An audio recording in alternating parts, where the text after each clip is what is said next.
Selamat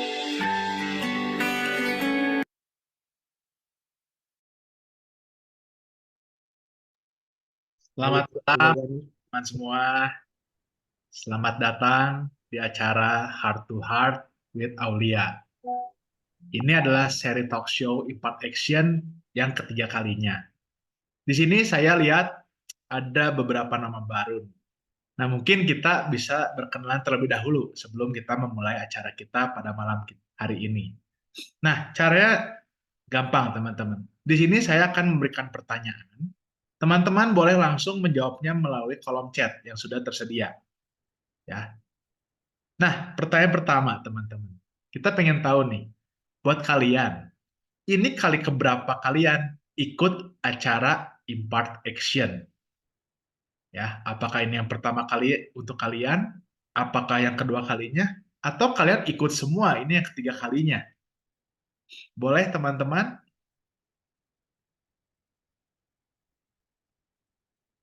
Oke, ini dari Christopher, kedua kalinya. Wah, wah ini Pak Johan ya. Pertama kalinya ya, Pak. Wah, Ibu Meilania tiga kali ikut semua. Rode juga sama, ikut semua.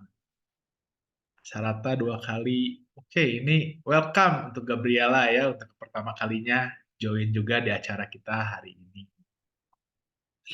Oke, teman-teman lagi yang baru pertama kali hadir, kalau saya sendiri ini selalu ikut ya. Ini yang ketiga kalinya buat saya ya.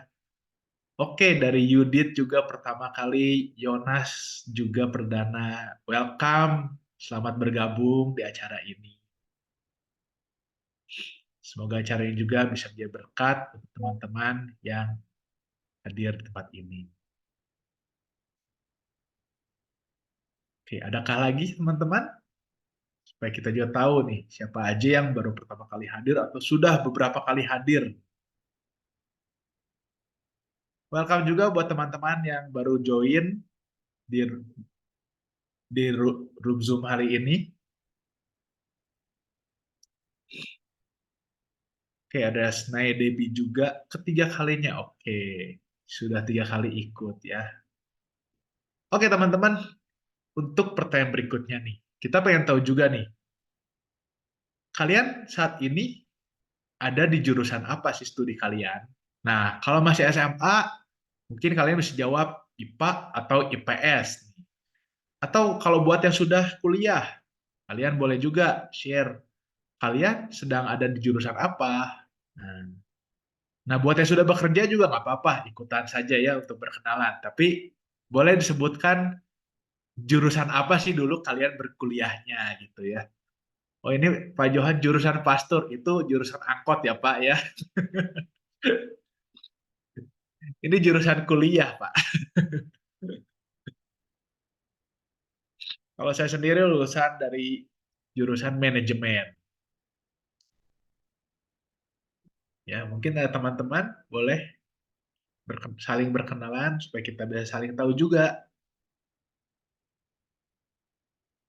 Oke, dari Angjo, ya, moderator kita hari ini ya, jurusan teknik biomedis. Wah, kayaknya, wah, serem juga ya ini dari nama-namanya gitu ya.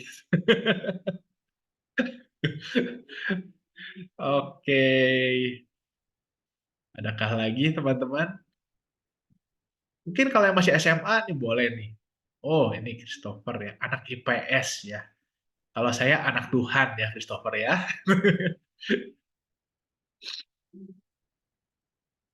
Oke, dari Pak Johan. Saya juga jurusan teknik, tapi teknik konseling. Wow, ternyata ada tekniknya juga konseling ya. Wah, Ibu Mei ini, oh ekonomi pendidikan. Baik, ada dari Kristiane, oh teknik informatika. Mantap. Manajemen, Rode ya. Oke, pertanyaan terakhir teman-teman. Kalau boleh tahu nih, ini kan kita ada sharing-sharing pengalaman ya. Buat yang sudah kuliah nih, pernah nggak sih kalian itu ada pengalaman, kalian tuh ditolak ketika mau masuk ke jurusan favorit? Nah, boleh dong sharing kalau ada pengalaman. Dan gimana sih rasanya waktu itu gitu. Ini ada Owen juga jurusan sastra Jepang. Oke, adakah yang punya pengalaman ditolak ya? Bukan ditolak cinta, teman-teman ya, tapi ditolak di jurusan kuliah ya.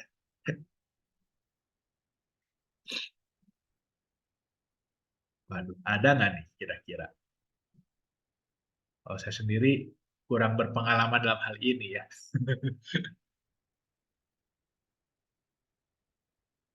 Nggak ada? Nggak ada? Atau mungkin di sini jalannya sukses semua, yang lancar semua nih.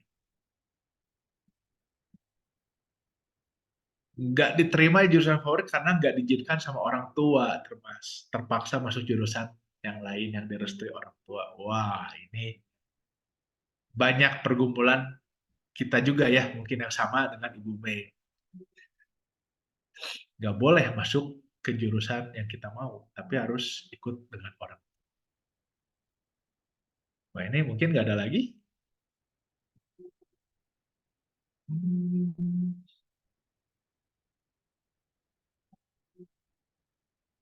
Oke, saya jurusannya tersesat di jalan yang benar, baik Pak. Oke, mungkin tidak ada ya. Untuk berikutnya mungkin nanti kita bisa berkenalan lebih lanjut lagi ya. Kita akan lanjutkan acara hari ini. Saya akan serahkan untuk selanjutnya ke Ibu Meilania. Silakan, Bu. Ya, selamat malam rekan-rekan semua. Terima kasih buat Ko Edu sudah menyapa kita semua dan mengawali acara ini dengan melempar beberapa pertanyaan ya, agar kita juga bisa saling kenal satu dengan yang lain. Nah, teman-teman, saya izin share screen dulu untuk menyampaikan beberapa pengantar dan pengumuman di awal acara ini ya. Izinkan saya memberikan sedikit pengantar tentang acara kita hari ini yang diadakan oleh Impact Hub STT Bandung ya. Jadi teman-teman, acara ini sudah jelas ya, semua sudah tampil ya. Oke. Jadi acara ini tuh sudah seri yang ketiga ya. Kita sudah mengadakan seri yang sebelumnya. Itu yang pertama dan yang kedua. Yang pertama waktu itu di bulan Februari ada Andi sharing pengalaman dia sebagai seorang profesional trader, dan di bulan Maret barusan ada Ko Edwin, konsultan di bidang IT. Malam Ko Edwin, hari ini Ko Edwin hadir bersama dengan kita ini ya. Nah, teman-teman semua, acara Impact Action ini merupakan seri talk show untuk kita itu mengenali panggilan Tuhan dalam berbagai bidang keilmuan dan pekerjaan. Nah, tetapi selain acara Impact Action ini atau seri talk show ini, sebetulnya kita juga memiliki kegiatan-kegiatan lainnya. Misalnya, kita juga ada yang namanya kegiatan seri diskusi interaktif ya. Ini bisa dihadiri oleh teman-teman secara onsite maupun online. Dan saat ini kita sudah mengadakan 2 kali seri diskusi interaktif di bulan Februari dan Maret. Berikutnya teman-teman kita akan mengadakannya di bulan April dan bulan Mei. Nah, rekan-rekan bila ingin mengikuti kegiatan-kegiatan kami, terutama bila teman-teman saat ini berusia 18 sampai dengan 25 tahun, mari kami undang untuk bisa bergabung bersama dan supaya bisa mendapatkan update informasi selengkapnya dari Impact Hub. Boleh rekan-rekan di sini menghubungi Andreas Febrianto ya, supaya bisa dicatat nomor WA-nya dan akan selalu kita kasih informasinya. Nah, jadi teman-teman, sebetulnya Impact Hub STTP ini merupakan sebuah forum bagi kaum muda Kristen, ya, supaya kita itu bisa bersama-sama mengenali akan panggilan Tuhan, kita juga bisa terlibat dalam misi integral dan holistik, serta kita bisa saling berjejaring dan berkolaborasi antar generasi. Nah, baik rekan-rekan, ini saja sedikit pengantar dari saya tentang Impact Hub. Mari kita mengawali acara ini dengan berdoa terlebih dahulu. Boleh saya minta kesediaan Pak Johan Setiawan, dosen dari STT Bandung, untuk memimpin kita di dalam doa pembukaan. Mari rekan-rekan kita sama-sama datang pada Tuhan sebelum kita melanjutkan acara ini. Mari kita berdoa. Tuhan, terima kasih untuk kesempatan yang Kau berikan pada kami berkumpul bersama-sama di seputar kerinduan kami untuk hidup, bekerja, dan memberi buah bagi kemuliaan nama Tuhan. Terima kasih Tuhan, Kau memanggil kami untuk menjadi anak-anak-Mu, memanggil kami untuk menjadi rekan sekerja-Mu di tengah-tengah dunia. Melalui setiap keterbebanan, talenta, karunia, kesempatan yang Tuhan berikan secara berbeda-beda kepada kami semua. Di dalam perjalanan kami menelusuri panggilan Tuhan, kami memerlukan setiap bimbingan, nasihat, teladan orang-orang yang sudah berjalan depan kami, setiap eh, firman Tuhan yang boleh kami pikirkan, setiap arahan yang boleh kami dapatkan, termasuk pada malam hari ini Tuhan kami akan sama-sama belajar bersama, berdiskusi bersama, mendengar bersama, secara khusus dari Ibu Aulia yang sudah Engkau tuntun, Engkau berkati, Engkau arahkan, Engkau pakai dalam setiap lika-liku pergumulan perjalanan kehidupannya.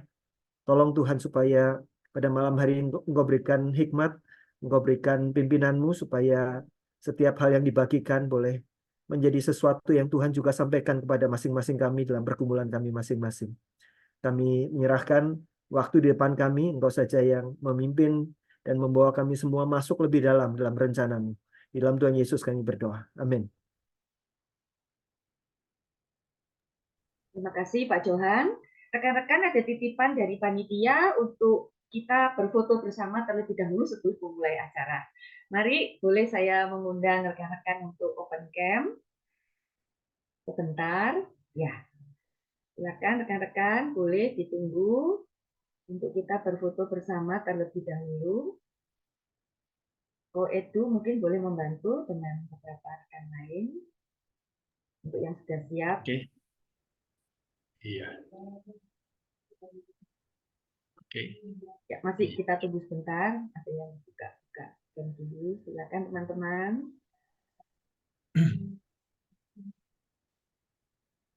Ya. Oke, ya. Oke, di sini ada 2 halaman. Ya, halaman pertama dulu. Saya akan screenshot. Semuanya senyum.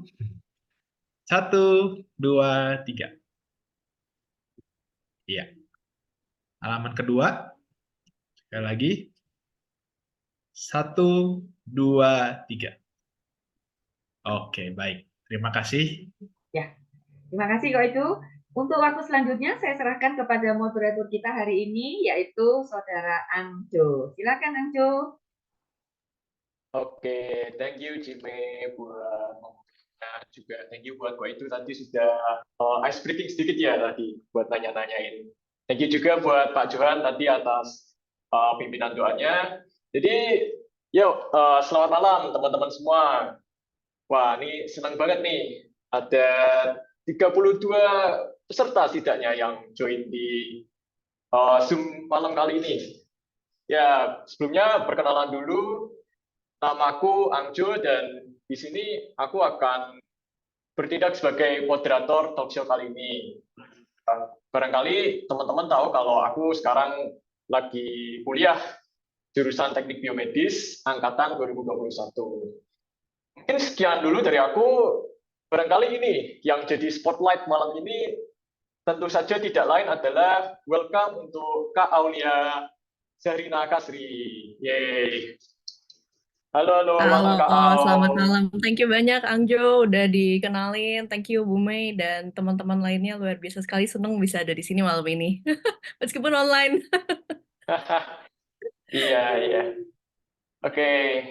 Thank you Kak Au. Gimana kabarnya Kak Au? Baik? Baik, baik, baik. Oke, ya. Oh, ini nih, sebelum kita masuk ke talk show, aku mau ada sedikit quiz nih buat teman-teman semua, biar setidaknya suasananya semakin cair gitu. Aku share screen dulu ya, sebentar. Oke. Wait. Belum mulai udah dapat kuis nih. Iya dong, kayak kuliah nih. Biasa kan sebelum kuliah ada quiz dulu. Bukan ide aku ya teman-teman. Ya, teman-teman bisa langsung join di link yang aku sudah kirim lewat chat, atau barangkali bisa klik di Google gitu, slido.com, terus masukin nih kode yang tertera 5712015, atau bisa lewat link yang sudah aku share di Google. Sebentar.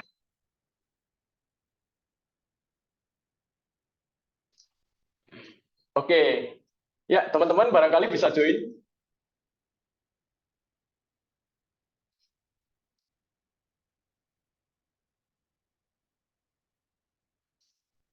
Oke, sudah ada. Wah, yuk join lagi sebelum aku start di 07. Aku tunggu 1 menit lagi deh.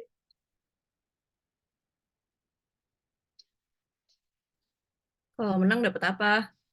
Wah, itu rahasia. Yang penting ikut kuisnya dulu.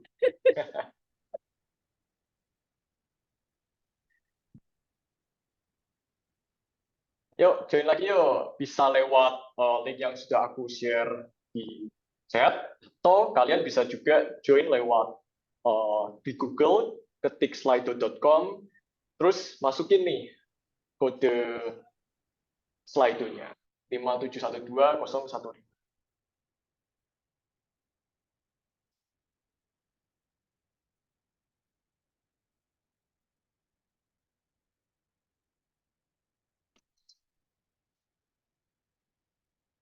Oke,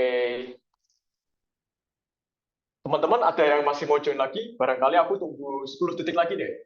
10, 9, 8, 7, 6, 5, 4, 3, 2, 1. Oke, mari kita mulai kuisnya.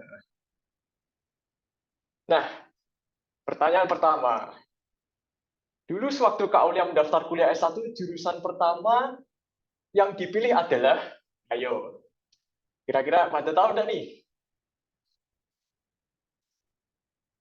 Wah, 33% menjawab kedokteran dan teknik informatika. Mari kita lihat.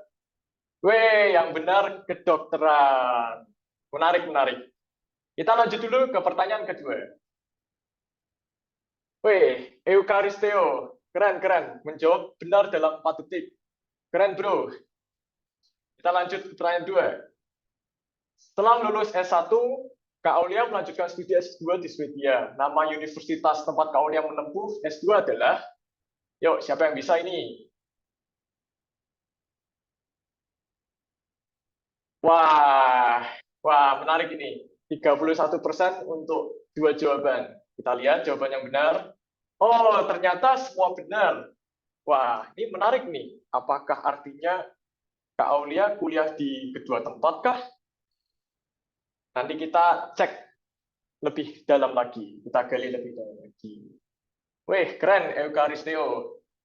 Jawab benar lagi. Next.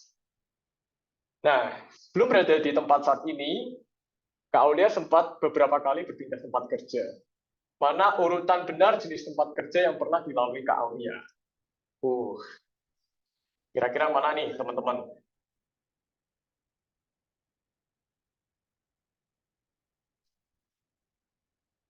Oke, wah, 67% untuk 1 jawaban. Kita lihat. Benar nih. Corporate Startup Research Center Social Service Organization. Waduh, Eukaristeo. Tapi gagal nih, gagal jawab pertanyaan terakhir nih. It's okay, it's okay. Nanti bakal kita gali lebih dalam lagi cerita dari Kak Au. Next, kita ke pertanyaan keempat. Di mana Kak Aulia bekerja saat ini? WHO kah? Kemenkes RI? Atau jangan-jangan Kemenkesnya Swedia? Atau rumah sakit swasta?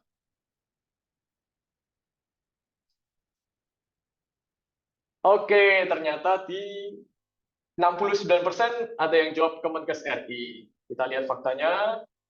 Betul sekali. Di Kemenkes RI sekarang kerja. Wah, keren. Eukaristeo masih mendominasi. Jawaban pertama. Yuk, jawaban pertanyaan terakhir. Apa makanan favorit Kak Aulia? Sebentar. Sampai di panggang karo, saya roti sate pateng tumis tauge. Jawabannya, babi panggang karo. Tapi apakah benar jawabannya itu? Oh, ternyata sate padang. Oke. Wah, selamat buat SK. Menjawab 4 dari 5 pertanyaan benar dalam waktu 41 detik.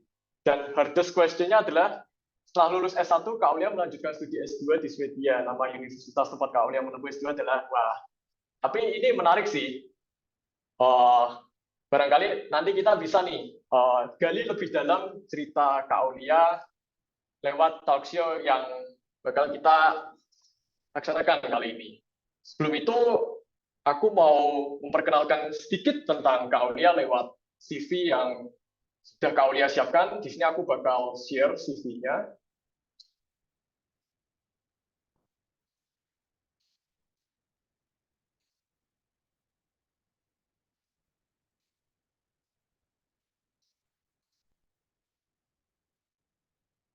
Ya, jadi Kak Aulia ini adalah seorang health informatician yang berfokus utamanya ada di digital health product management.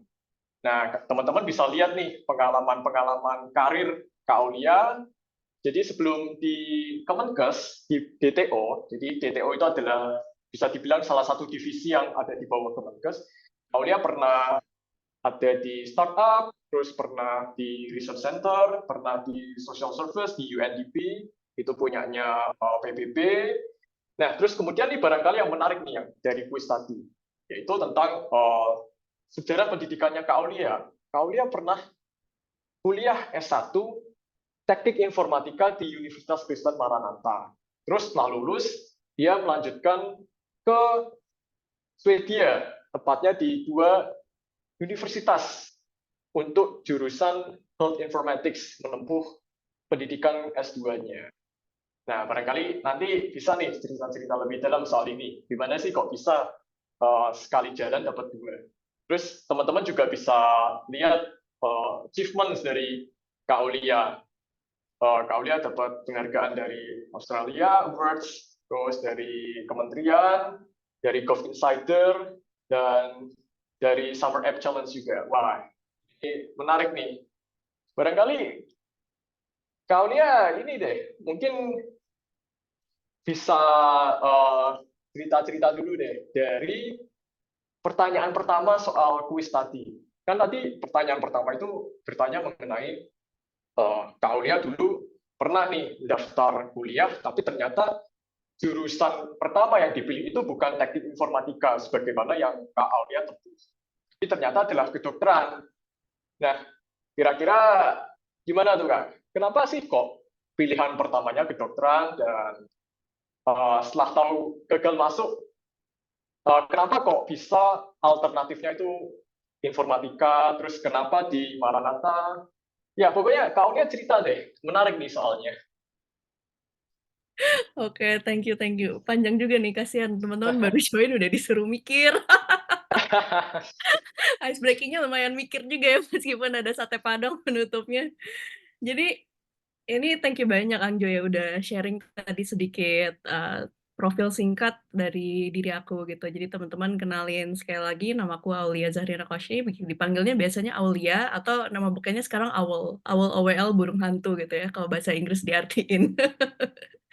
Kalau misalnya ngomongin tadi, kenapa sih pilihan pertamanya kedokteran gitu, terus tiba-tiba masuknya di IT gitu ya, S1-nya ngambil IT. Jadi ini ceritanya sebenarnya lucu banget sih teman-teman. Dulu tuh sebetulnya aku ini, intinya gini, sampai sekarang pun aku anaknya tuh santai banget. Suka jalan-jalan, suka liburan, pokoknya nggak suka yang susah-susah lah. Kalau hidup bisa gampang, kenapa susah? Konsepnya sih gitu ya. Jadi dulu seperti ya halnya anak SMA pada umumnya pasti galau kan ya. Kalau misalnya nentuin misalnya dari SD mau ke SMP mana mau ke SMA mana itu cukup lebih jelas gitu ya jenjang jenjang sekolahnya. Apalagi kalau teman-teman sekolahnya di sekolah swasta gitu. Kebetulan waktu itu aku sekolahnya nggak swasta semua sih, tapi waktu perpindahan dari SMA ke kuliah itu sempat agak bingung gitu. Bingung tuh kenapa? Karena waktu itu case-nya aku sekolah di SMA negeri, di SMA 3 Bandung, dan SMA 3 Bandung itu kalau teman-teman mungkin ada yang dengar, ya salah satu SMA favorit yang lebih dari 50% lulusannya tuh masuk ITB. Nah, tapi aku nggak mau masuk ITB, gitu. Soalnya kalau misalnya aku masuk ITB nanti ketemunya teman-teman SMA lagi, nggak diverse gitu temennya, gitu. Jadi waktu itu aku sempat ya menggumuli pilihan untuk masuk kuliah tuh jurusan mana gitu. Yang jelas waktu itu aku udah tahu, oh ya aku mau masuknya kuliahnya ke Maranatha. Kenapa ke Maranatha? Soalnya Maranatha deket rumah. Jadi kalau misalnya teman-teman lihat rumahku tuh di Gerlong, kalau ke Maranatha tuh dia sekitar 3 kilometer. Dulu tuh aku SMP SMA di tengah kota, di Dago sama di Jalan Belitung, itu tuh kayak jauh banget dari rumah, sekali jalan bisa 30 menit lebih, makin tahun, tiap tahun tuh Bandung makin macet kan. Jadi kayak makin males gitu, kayak, aduh pulang sekolah habis waktu di jalan bisa sejam sendiri gitu, udah capek, udah ketiduran di mobil segala macam. Makanya waktu kuliah pengennya yang dekat-dekat aja. Jadi waktu itu udah pasti pilihannya aku mau kuliah di Maranatha, cuman jurusannya apa nih, gitu kan. Nah, pas milih jurusan itu agak lucu juga, karena, waktu itu tentu saja ada masukan-masukan gitu ya dari beberapa orang, mau keluarga, mau kerabat yang dekat gitu, yang pengen kayak, ya tentunya orang disayangnya pengennya sukses segala macam. Jadi ada yang ngusulin kedokteran aja, atau misalnya IT aja, atau kalau papaku pengennya, "Udah kamu ngambil kuliah 2 aja sekalian, ekonomi sama IT," dia bilang gitu. Terus aku gini, "Aduh aku pusing banget deh denger semua orang ini." Jadi waktu itu yang aku pikirin adalah, sebenarnya apa sih yang mau aku lakuin gitu ya di hidup aku. Jadi kayak waktu itu aku kepikirannya adalah aku pengen, punya profesi yang bisa nolong orang gitu. Dan kalau misalnya orang mikir, yang paling gampang nolong orang profesi apa sih? Ya paling gampang ya dokter gitu, karena udah kalau dokter kerjaannya udah pasti nolong orang gitu kan. Jadi aku sempat mikir, apa aku masuk ke kedokteran aja gitu ya, mana waktu itu aku sempat terekspos sama, dokter-dokter umum yang lagi sekolah spesialis penyakit dalam gitu. Jadi aku ngelihat juga sih kehidupan, dokter-dokter itu yang lagi sekolah segala macam. Nah, waktu itu tuh tapi aku jadi mikir juga, kalau aku kuliah kedokteran, hidupnya bakal berat.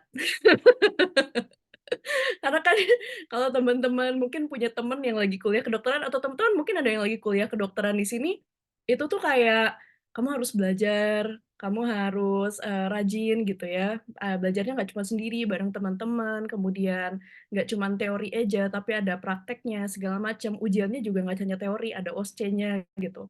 Terus nanti habis lulus 4 tahun kamu masih koas lagi gitu, praktek, habis koas kamu masih internship, habis internship kamu baru jadi dokter umum gitu ya, gajinya UMR gitu. Jadi waktu itu aku sempat mikir juga, aduh kalau aku masuk kedokteran ya pengen sih, tapi berat juga. Nah, jadi waktu itu aku consider pilihan keduanya adalah IT. Kenapa IT? Karena aku ngerasa salah satu talent aku yang dikasih Tuhan itu di IT. Ketahuannya dari mana? Waktu SMA kan suka mulai ada tuh misalnya pelajaran ngoding-ngoding basic gitu ya, pakai C gitu. Kalau dulu belum ada Python, jadi masih pakai C.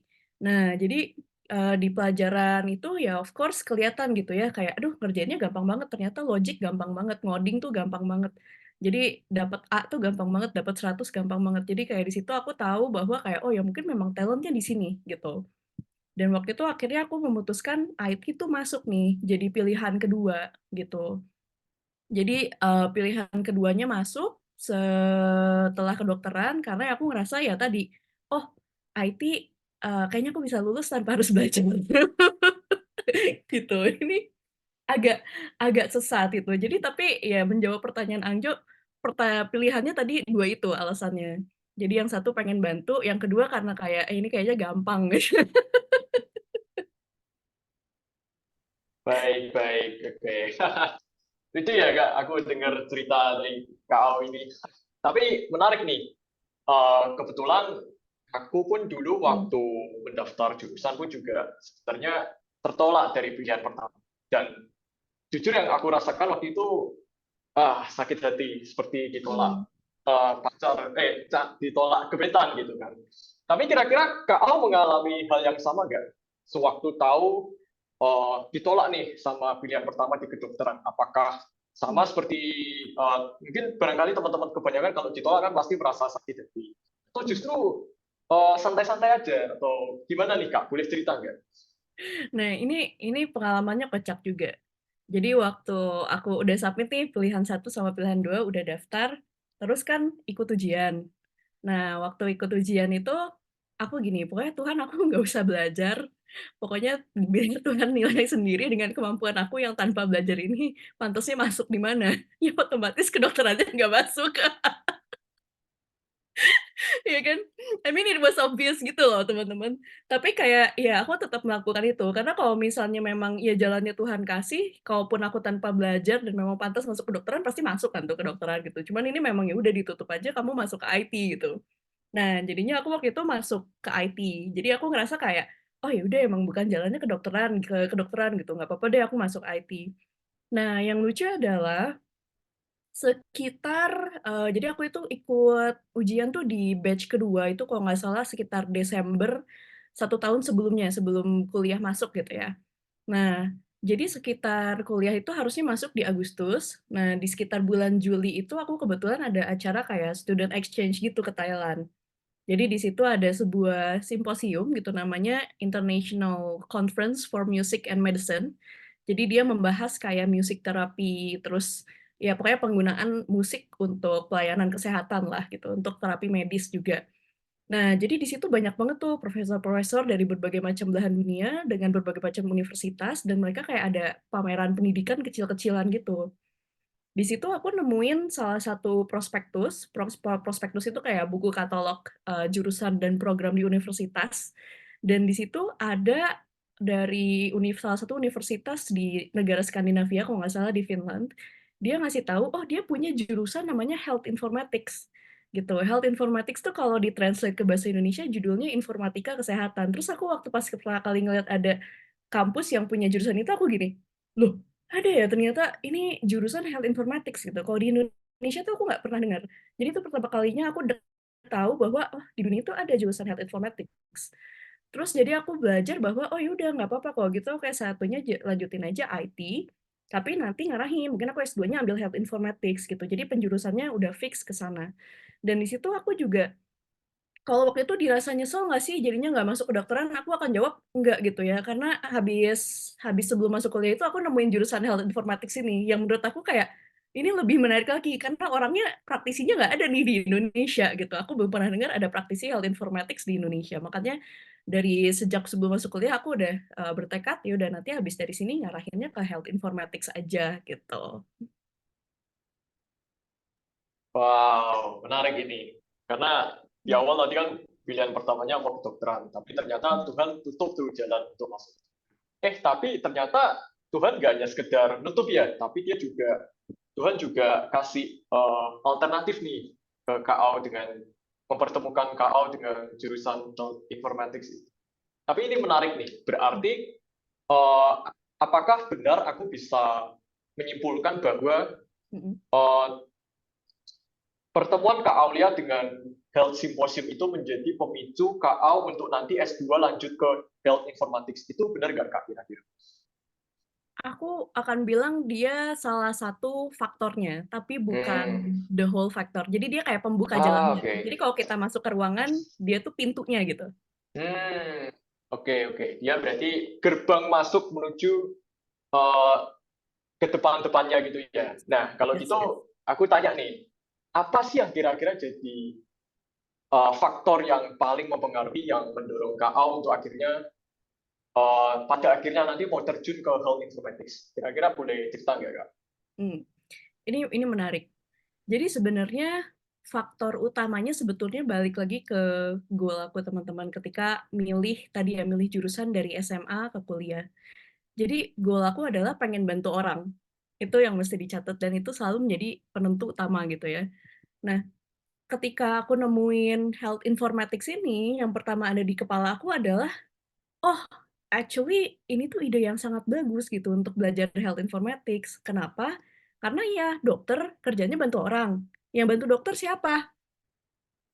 Gitu. Jadi waktu pas ngedengar ada jurusan Health Informatics, aku kayak, oh ya udah kalau misalnya dokter bantu orang, aku mau jadi orang yang bantuin para dokter, para nakes, para perawat gitu. Yang selama ini kayaknya nggak ada yang bantuin deh. Mereka kayak banyak banget paperwork-nya, banyak banget administrasi yang diurusin gitu ya. Pasien tengah malam pun masih mereka urusin gitu. Mereka sendiri kurang nggak makan gitu. Atau kalau waktu pas COVID sampai ada yang nggak ke toilet karena pakai APD gitu kan. Nah, jadi kayak aku mikir kayak, ya udah kalau misalnya aku memang nggak jadi orang yang directly bantu pasiennya, aku mau jadi orang yang bantu orang yang nolongin pasien ini, gitu. Jadi, itu yang aku dapetin waktu pas aku pertama kali ngedenger si jurusan Health Informatics. Tapi sebenarnya faktor lainnya juga ada lagi. Jadi waktu pas aku kuliah sekitar semester kedua, aku cukup banyak kan aktivitasnya kayak ya biasalah mungkin kayak teman-teman juga ikut acara ini, ikut acara itu, ikut panitia ini, ikut panitia itu. Belum lagi kuliahnya ambis gitu ya, pengen lulus cepet ambil 20-an SKS gitu. Apalagi kalau anak-anak sekarang kayaknya pakai internship segala deh. Ups. Jadi waktu itu aku kayak, aduh, ternyata itu membuat aku kecapean banget dan waktu itu aku jadinya agak sakit gitu dan, somewhat ditemukan gejala penyakit autoimun. Jadi penyakit autoimun itu, sistem imunnya nyerang ke tubuh sendiri gitu ya. Jadi misalnya, teman-teman nggak salah apa-apa, sistem imunnya sebel terus nyerang misalnya organ tertentu, misalnya nyerang, syaraf, terus syarafnya jadi radang gitu. Terus misalnya teman-teman jadi lemah sebelah, misalnya kayak gitu. Atau misalnya waktu itu case-nya ke aku tuh nyerang kulit gitu ya. Jadi kayak ada bentol-bentol kayak alergi, tapi dia kalau dipegang sakit. Jadi bukan gatal. Kalau alergi kan gatal. Kalau ini tuh dipegang sakit kayak memar. Nanti dia beresnya kayak memar gitu. Namanya disebutnya erythema nodosum gitu.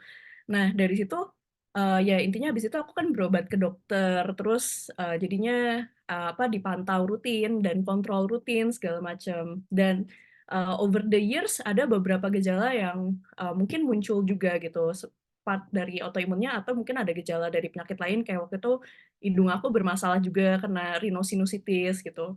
Sampai kalau nafas aku mampet banget gitu, jadi tiap hari aku mampet dan lain-lain. Tapi gara-garanya banyak penyakit itu, jadinya dalam 1 tahun kan aku sering banget ya misalnya ketemu dokter, dapet obat-obatan, cek lab segala macam. Jadi aku ngerasain sebagai pasien, betapa banyaknya hal yang dapat di-improve dari sistem kesehatan di kita, sistem pelayanan kesehatan di kita, gitu. Yang pertama buat aku waktu itu yang paling concerning adalah soal keamanan, gitu. Jadi kalau teman-teman tahu waktu itu pernah ada kejadian dalam setahun, beberapa kali obat aku tuh salah. Jadi bayangin teman-teman misalnya dapat obat, aku waktu itu dapat obat antibiotik, harusnya diminumnya 2 kali 1, di labelnya ditulisnya 3 kali 1.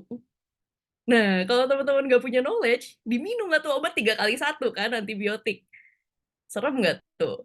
Ya buat aku sih serem gitu ya, apalagi antibiotiknya bikin mual. Cuman waktu itu memang ya baiknya Tuhan selalu kasih revelation gitu ya. Jadi waktu pas antibiotiknya 2 kali 1, ditulisnya 3 kali 1 itu aku agak mikir juga, kok aneh sih ini 3 kali 1 gitu. Jadi kayak aku browsing-browsing, terus nanya ke Cici juga kayak, oh itu harusnya 2 kali 1. Pas ditelusurin ke rumah sakitnya ternyata ada suatu flow di mana salah satu dari nakesnya itu nge-copy resepnya dan pas nge-copy itu salah gitu. Nah itu kan baru 1. Ada lagi kejadian, obatnya misalnya harusnya 30 biji, aku dikasih 35.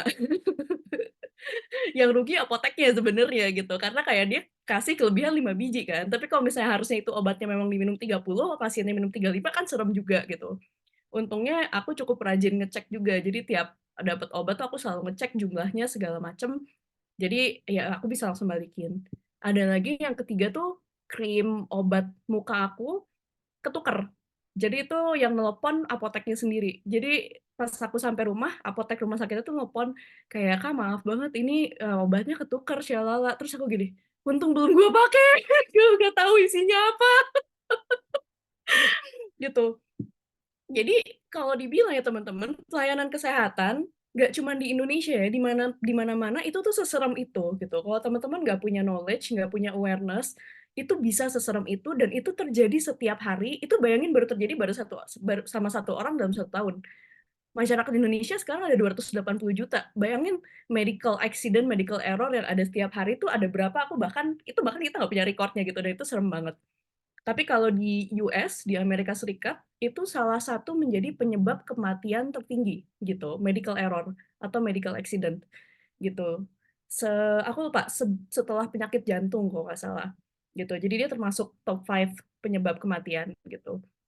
Jadi waktu pas ngalamin itu, ya aku tentu saja jadinya lebih terpanggil gitu ya, karena aku sendiri ngalamin itu gitu, betapa sebenarnya banyak hal di sistem kesehatan kita yang dia itu bisa diperbaiki gitu, dan diperbaikinya dengan apa? Dengan dibantu dengan adanya teknologi, digitalisasi gitu, karena banyak sekali hal-hal yang dilakukan berulang kali gitu. Gitu, Anjo. Wah, Baiklah. Wow, itu bahkan pun medical error yang ketahuan kan yang tadi Kak Mm-mm. Aulia yang belum lagi yang nggak ketahuan yang diam-diam terjadi. Benar. Wow. Oke. Berarti eh, kejadian yang Kak Aulia alami waktu itu menjadi drive utama Kak Aulia mau menekuni pada akhirnya jurusan Health Informatics. Oke, dan ini menarik nih soal berkaitan sama soal quiz tadi. Mm. Kak Aulia at the end akhirnya melanjutkan studi ke Swedia. Dan ternyata setelah, mungkin barangkali teman-teman juga baru pada yang tahu ya, kalau ternyata Kak Aulia melanjutkan ke 2 universitas sekaligus. Nah, kira-kira gimana tuh Kak ceritanya? Kok bisa akhirnya nyasar ke Swedia? Kira-kira proses lanjut ke S2-nya tuh gimana? Kenapa kok akhirnya melakukan ke Swedia? Kenapa kok bisa akhirnya dapat 2 univ? Gitu. Barangkali boleh cerita tuh Kak. Jadi jadi ini sebenarnya another kejadian lucu gitu sih teman-teman. Jadi mungkin kalau orang yang belum kenal aku, orang akan mikirnya ini si Aulia ambis banget gitu ya. Kuliah ke sini, kerja di sini, di situ. Padahal aslinya orangnya santai banget dan suka bercanda gitu. Jadi case-nya waktu aku lulus S1, aku itu kan udah mempersiapkan ya, karena emang udah tahu mau ngelanjutin ke Health Informatics. Jadi apa namanya, tugas akhir aku yang S1 itu udah diarahin tuh ke arah-arah Health Informatics, supaya harapannya bisa jadi bantuan untuk lanjut S2 gitu. Nah, waktu itu case-nya adalah aku lulus di sekitar bulan Agustus Oktober gitu. Jadi kan otomatis nggak bisa langsung lanjut S2 ya. Jadi ada gap year 1 tahun, ada jeda 1 tahun gitu. Nah, di dalam jeda 1 tahun itu aku cari-cari universitas, kemudian aku melakukan apply-apply gitu ya. Nah, cuman memang pas awal aku tuh pengennya ke UK gitu. Kenapa ke UK? Karena harapannya kuliahnya 1 tahun aja. Males lama-lama gitu. Itu satu. Terus kedua, kalau di UK itu kan banyak musical show gitu ya. Dan aku suka banget nonton musicalnya Disney gitu. Jadi aku kayak pengen banget di UK biar bisa nonton gitu. Cuman waktu itu papa bilang, aduh jangan di UK deh, UK soalnya baru Brexit, nanti kamu gak bisa jalan-jalan ke Europe. Terus dibilang gitu kan. Terus jadi kayak, ya bener sih, make sense. Jadi karena dibilang kayak gitu sama papa, ya udah deh cari negara lain gitu kan. Cari negara lain, akhirnya diusulin sama papa pilih Jerman gitu. Ya udah akhirnya kita coba cari univ di Jerman, aku udah listing ada sekitar 3-4 univ yang aku pengen apply. Sampai waktu itu ada kejadian, ada cici angkat aku, Cieni, kayaknya tadi orangnya ada di sini deh. Oh ya, sudah menghilang. Tadi ada Koko. Oke, anyway, waktu itu cici angkat aku, Cieni ini dapat broadcast gitu dari salah satu grup di FK-nya. Jadi dia dari FKUI kan. Dan di salah satu grup gengnya itu ada yang nge-broadcast kuliah Health Informatics di Swedia gitu. Intake tahun 2017. Nah, pokoknya itu message-nya tuh lengkap banget, isinya Health Informatics apa, beserta dengan link ke programnya dan link untuk apply-nya. Dan waktu itu aku di-forward broadcast itu gitu sama si Cece. Pas aku itu kan nama kampus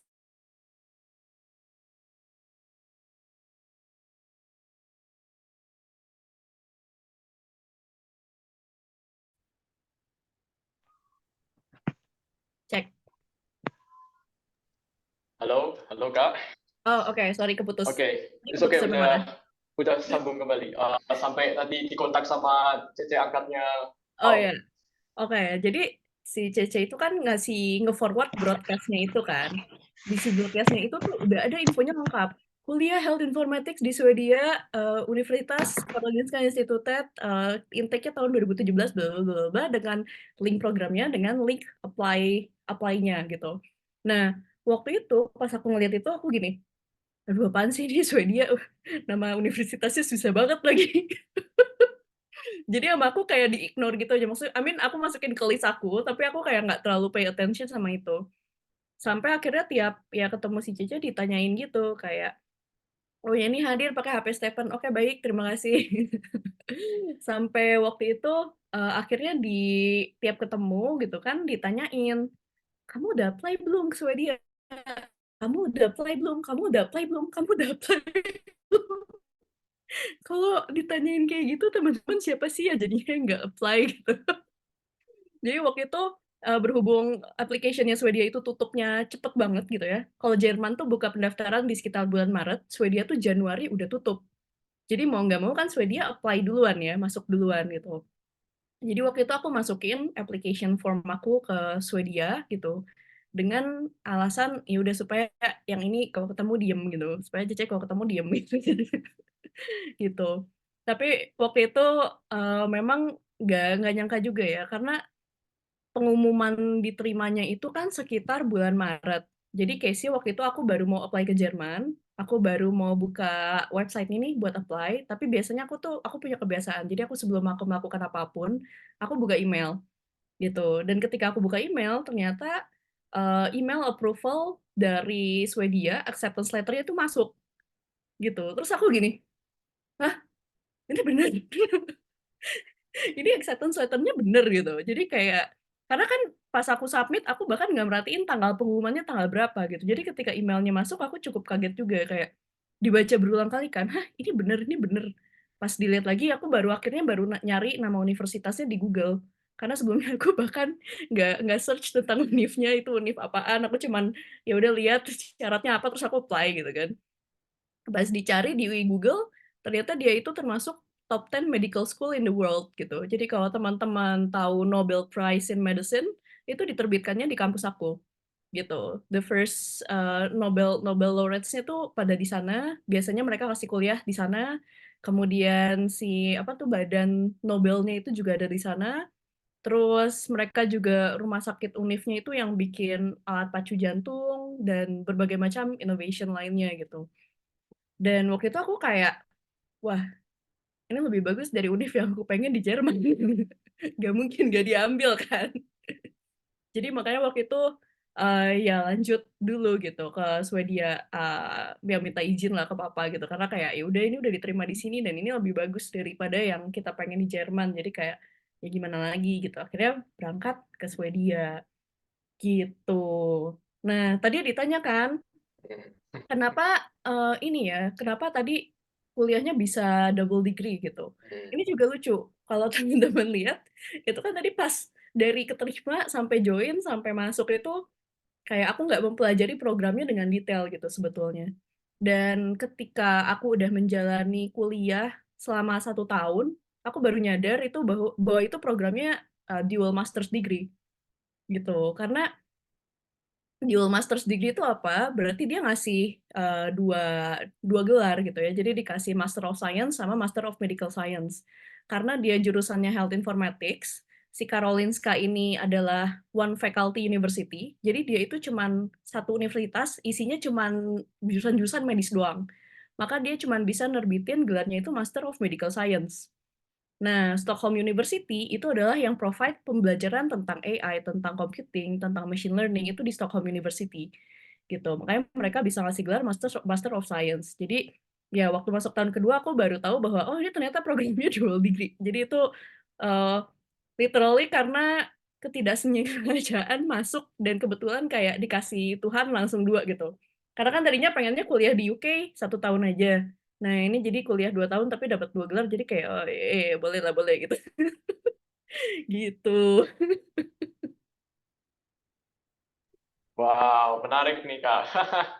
Menarik ya kalau kita coba recall kembali, tadi awalnya mau pilih jurusan pertama masuk ke kedokteran. Tapi kemudian Tuhan ubah jalannya menjadi informatika. Tapi ujung-ujungnya di S2 Kak Aulia malah masuk ke top medical school-nya di Sweden, yang mana wah itu kan nggak terbayang sama sekali kan Pak. Kayak mungkin bakal alami jalan yang berbeda kalau masuk ke kedokteran kan. Tapi ternyata masuk ke teknik informatika dan Tuhan provide jalan yang nggak tahu ya, barangkali jelas yang pasti lebih indah dari yang apa yang Kak Aulia rencanakan.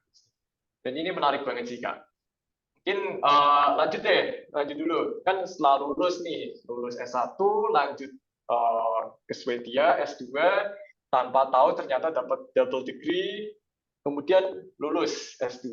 Nah, yang menariknya adalah kalau aku baca CV-nya, itu ternyata KO dari sebelum masuk ke Kemenkes, KO itu dari satu company ke company lainnya itu ternyata nggak bertahan lama. Jadi di company A misalnya tadi aku lupa cuma bertahan sekian bulan, di company selanjutnya sekian bulan. Nah, barangkali bisa cerita nggak Kak, kayak bagaimana sih perjalanan karirnya KO setelah lulus dari S2 sebelum masuk ke Kemenkes? Ini menarik juga pertanyaannya. Jadi kadang ada juga orang yang nanya gitu, kenapa kamu sebelum kuliah S2 ada gap year, kenapa kamu nggak kerja dulu? Waktu itu waktu lulus S1 aku sebenarnya udah dapat offering, cuman kata papa jangan kerja, kalau kamu kerja nanti kamu nggak jadi kuliah. Itu benar teman-teman. Karena kalau udah dapat gaji sendiri tuh rasanya nggak pengen sekolah lagi gitu, atau nanti sekolahnya bayar sendiri gitu kan. Dipikirkan baik-baik ya strateginya. Oke, jadi waktu pas perjalanan karir itu sebenarnya aku akan bilang itu mulai sejak aku masih ngerjain master's thesis, jadi ngerjain tesis S2 gitu. Waktu pas aku kuliah semester 3, pas ngambil master itu, aku ikut lomba, lombanya yang tadi Clinical Decision Support System Summer App Challenge, dan aku menang juara 2. Karena menang juara 2, ya dapat hadiah segala macam, tapi dapat juga offering kerja gitu. Dan offeringnya ini kerja part-time. Dan waktu itu tentu saja aku ambil gitu ya, karena ya siapa sih yang nggak mau dikasih kesempatan kerja, ini di-offer loh depan mata gitu kan. Masih bisa nego gaji lagi, kurang baik apa coba. Nah, jadi aku ngerjain part-time work itu ketika aku ngerjain tesis, itu di sekitar Januari tahun 2019. Nah, kontraknya tuh waktu itu 6 bulan. Dan waktu sebulan pertama aku masih semangat gitu, karena kayak ya seneng aja gitu, pertama kalinya kerja gitu kan, meskipun cuma setengah. Terus lama-kelamaan setelah 3 bulan, tapi ternyata aku bosan gitu. Karena konteksnya gini, di Swedia itu dia salah satu negara dengan indeks kebahagiaan paling tinggi teman-teman. Kenapa dia indeks kebahagiaannya tinggi? Karena dia itu work-life balance-nya itu luar biasa sekali. Jadi teman-teman itu nggak ada ceritanya nomor pribadi teman-teman itu kesebar ke nomor teman kerja. Itu nggak ada. Jadi nomor kerja dan nomor kerja, nomor pribadi dan nomor pribadi. Dan ketika kerja, itu hanya di jam kerja. Jadi nggak akan ada yang ngechat teman-teman di luar jam kerja, atau teman-teman juga nggak akan mau ngechat orang di luar jam kerja gitu. Karena nggak akan ada yang bales anyway. Nah, apalagi di weekend itu semua orang pergi hiking, pergi camping, pergi piknik, pergi main ice skating di danau gitu ya kalau lagi winter. Jadi beneran nggak ada yang kerja gitu. Makanya dia indeks bahagiannya tinggi banget karena work life balance-nya itu dijaga. Selain itu, job desk-nya, kalau teman-teman misalnya dapat kerjaan nih, job desk-nya A, B, C, D, E. Yang dikerjain beneran itu tiap hari A, B, C, D, E, A, B, C, D, E, A, B, C, D, E. Nah, apparently, ya tadi setelah 3 bulan ternyata aku bosan gitu. Karena ya memang sih kerjaannya sesuai job desk, bayarannya luar biasa menyenangkan juga gitu. Tapi ternyata kok bosen ya gini-gini aja, kayak mesin gitu loh, ngulang rutinitas tiap hari. Nah, waktu itu aku akhirnya jadi mikir bahwa kayak, aduh kayaknya aku nggak bisa deh kerja di Swedia gitu. Bukan nggak bisa karena nggak mampu, tapi aku nggak bisa karena aku bosen. Gitu. Jadi, aku waktu itu mikir, ketika mau lulus tuh, aku mikir, kan sebenarnya kalau orang tua ternyata tuh selalu nyaranin, "Ya udah kamu kerja dulu aja di sana gitu, berapa tahun baru pulang ke Indo," gitu ya. Atau mungkin kerja di sana aja for good dan tinggal di sana selamanya gitu. Mereka juga lebih seneng kayak gitu kayaknya. Cuma waktu itu aku mikir, sayang gitu. Kenapa? Karena aku belajar health informatics lagi, ini balik lagi ke goal aku gitu, aku mau bantu nakes-nakes yang ada di Indo gitu. Kalau nakes-nakes di Swedia dibantuin ngapain, udah ada, udah canggih teknologinya gitu. Indonesia ketinggalan, ketinggalan 20 tahun gitu. Jadi, aku ngerasa kayak, meskipun aku bisa kerja di sini, aku nggak mau gitu. Dan waktu itu aku melakukan perhitungan kayak gini teman-teman. Jadi gini, ketika aku kerja 6 bulan di situ, aku ngerasa perkembangan teknologi di sana itu pesat, misalnya linear kayak gini gitu ya. Nah, tapi kalau gini, gimana sih? Ya, ginilah. Oke, misalnya linear kayak gini gitu. Nah, tapi perkembangan teknologi di Indonesia itu nggak linear kayak gini, tapi misalnya dia lebih lambat, jadi kayak gini gitu. Nah, jadi kalau misalnya dibandingin di Swedia kayak gini, di Indonesia kayak gini, konteksnya adalah semakin lama aku tinggal di Swedia, nanti gap-nya semakin jauh kan, gitu. Antara ini Swedia, Indonesianya masih di sini gitu. Jadi nanti kalau misalnya aku di Swedia kelamaan, aku pasti nggak akan bisa balik ke Indonesia. Kenapa? Karena adaptasinya akan terlalu jauh dan terlalu berat gitu. Karena tadi gap-nya semakin jauh kan, semakin lama di sana. Makanya aku berpikir, ya udah deh, pokoknya habis lulus langsung pulang aja, nggak usah perpanjang residence permit gitu. Jadi makanya habis lulus aku langsung pulang gitu. Pas langsung pulang, ya kabar bertebaran dengan cepat gitu ya. Jadi sekitar seminggu aku pulang, ada yang nawarin kerja gitu. Waktu itu ada salah satu grup rumah sakit di Indonesia, mereka lagi mau bikin startup buat telemedicine, dan kebetulan orang yang jadi lead project-nya kenal aku dan dia tahu aku udah balik, makanya dia langsung ngontak gitu. Jadi kayak ya baru pulang seminggu udah dikasih kerjaan gitu. Jadi kalau menurut aku ya sebenarnya ini juga jalan Tuhan gitu. Karena banyak juga ya teman-teman yang misalnya kuliah S2 di luar negeri, kemudian pulang ke Indo nyari kerja susah banget gitu. Ada teman aku yang sampai sekarang udah pulang sekitar 2-3 tahun belum dapat kerjaan tetap juga ada gitu. Makanya kalau dipikir-pikir ya Tuhan sebenarnya baik banget gitu ya. Dan aku juga bersyukur ternyata ya analisis aku ya didukung sama Tuhan gitu. Aku pulang ya seminggu kemudian dikasih kerjaan dan waktu itu aku dikasih kerjaan di swasta gitu kan. Di swasta bikin startup dari nol gitu dan itu apa ya, salah satu mimpi aku juga ya bikin startup meskipun bukan pakai duit aku gitu, cuman ngerasain gimana caranya ngebangun startup dari nol pakai duit orang. Jadi dapat pengalaman dan ternyata iya, ada serunya, ada pusingnya, tapi ya setelah 1 tahun di startup itu aku ngerasa ada beberapa vision antara co-founder-nya dengan tim di level manajemen yang menurut aku udah nggak searah sama aku gitu. Karena balik lagi tadi goal aku adalah bantu orang gitu. Jadi kalau misalnya udah keluar dari vision, itu pasti akan membuat aku jadi nggak nyaman dan akhirnya aku nggak perpanjang kontrak setelah 1 tahun. Karena kontraknya kan masih kontrak tahunan gitu ya gitu. Jadi aku nggak perpanjang kontrak dan aku sempat ngambil kayak sabbatical gitu sekitar 3 bulan karena waktu itu kan masih apa ya masih apa ya kayak istilahnya ya aku pengen ada quiet time aja gitu loh yang nggak ngapa-ngapain gitu. Karena habis kuliah 2 tahun langsung kerja tuh kayak nggak ada breaknya gitu sebenarnya. Nah, jadi aku dapat waktu tuh 3 bulan sampai akhirnya ditawarin lagi kerjaan yang di pusat riset Unpad. Nah, yang di pusat riset ini juga sebetulnya mereka nawarin waktu itu case-nya konteksnya lagi COVID, gitu. Konteksnya mereka lagi COVID, dan waktu itu case-nya karena COVID merajalela, tuberkulosis yang gejalanya mirip COVID tuh batuk-batuk, demam, itu jadi tidak terdeteksi. Jadi mereka itu lagi melakukan research untuk, apa namanya, kita bilangnya deteksi tuberkulosis di konteks konteks dokter praktik mandiri gitu. Jadi kalau ada dokter-dokter yang buka praktek sendiri gitu ya, itu untuk di situ gitu, intinya gitu. Nah, ini ada kejadian lucu. Jadi waktu pas aku kerja di pusat riset itu, kita kan menganalisis sistem-sistem tuberkulosis yang udah ada. Dan salah satu yang udah ada adalah sistem punyanya Kementerian Kesehatan. Gitu. Tapi waktu itu untuk menganalisis, of course kita perlu login gitu kan. Tapi kan loginnya nggak bisa main daftar terus langsung login. Jadi waktu itu kita berusaha cari-cari, aduh siapa nih yang punya username-nya gitu.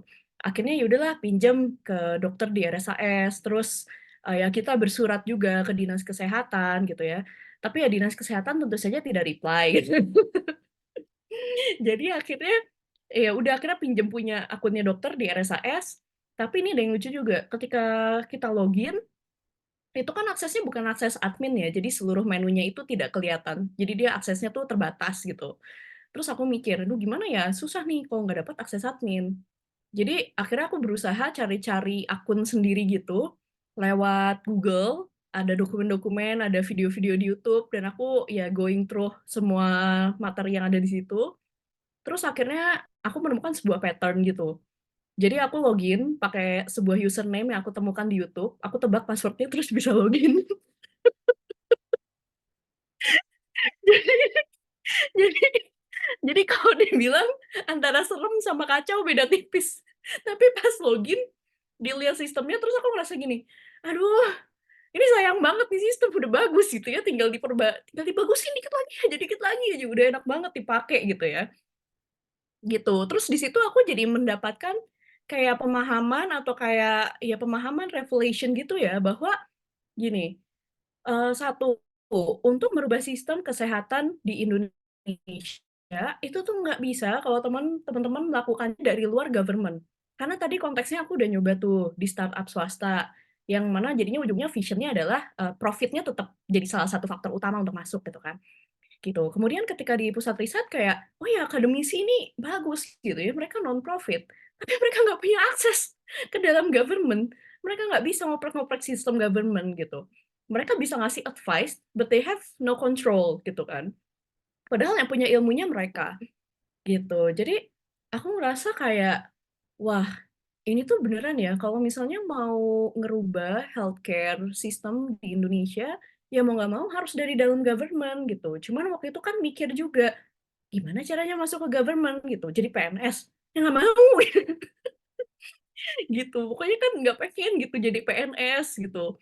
Jadi ya akhirnya cuman bisa bergumul ya sambil melanjutkan pekerjaan yang di pusat riset dan ya akhirnya cuman bisa bergumul dan berdoa gitu. Kayak, ya ampun ini Tuhan bener nggak sih panggilannya gitu. Karena apa ya, karena ini pertama kalinya setelah aku hidup lebih dari 20 tahun, ada calling untuk masuk ke dalam dunia government gitu, dan itu nggak pernah terjadi di sebelumnya, karena keluarga aku juga anti government gitu, gitu.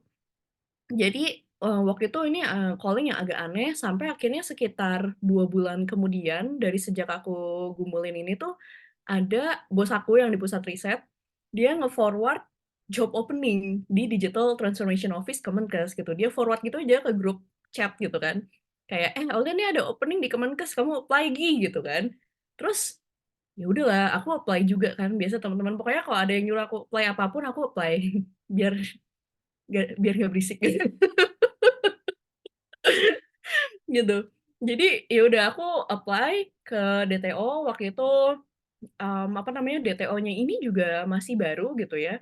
Jadi waktu itu, job application-nya itu masih pakai email pribadi salah seorang membernya, sampai aku mikir kayak, "Ini fraud nggak ya?" Karena ini, it obviously looks like fraud gitu loh teman-teman, gitu. Terus, tapi di post-nya di IG-nya Mata Garuda LPDP, jadi kayak, ya mungkin cukup bisa dipercaya dikit lah. Tapi aku akhirnya ikut proses interviewnya, proses, mengerjakan case study, terus interview lagi beberapa tahap, sampai akhirnya dilakukan offering gitu. Cuman waktu pas dilakukan offering ini lucu juga, karena waktu itu unitnya baru, dia itu ngasih tahu bahwa kayak, "Kita belum bisa ngasih kamu kontrak."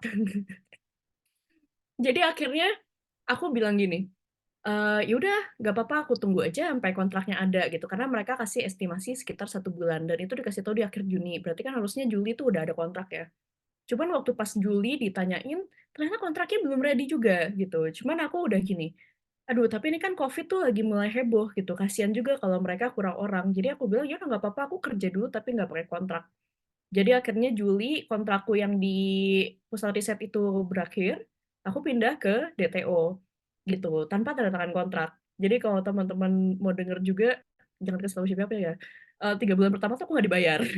Dibayarnya lump sum setelah 3 bulan, kontraknya baru ada setelah 3 bulan.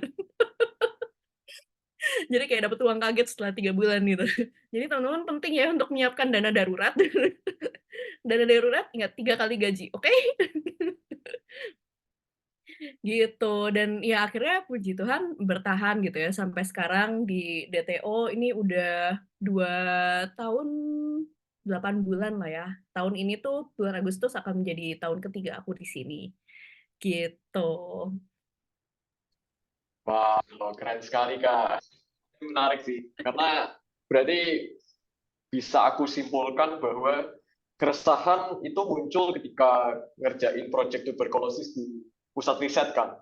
Itu keresahan muncul, panggilan untuk mau masuk ke pemerintahan, ke government, dan menariknya lagi Tuhan jawab nih, karena kalau kita lihat DTO kan dia irisan antara kesehatan sama informatics kan, yang mana itu sangat sesuai sama kemampuan sama kompetensinya KA dan di government itu juga yang menjadi panggilannya KA. Jadi kalau misal teman-teman tahu diagram Venn gitu, Ini di lingkaran pertama ada keresahan, panggilan di government, terus lingkaran yang kedua ada di kesehatan, terus lingkaran yang ketiga ada di informatics, dan tiga lingkaran tersebut beririsan, dan itu jalan yang Tuhan sediakan, dan itu wow, itu menarik sih.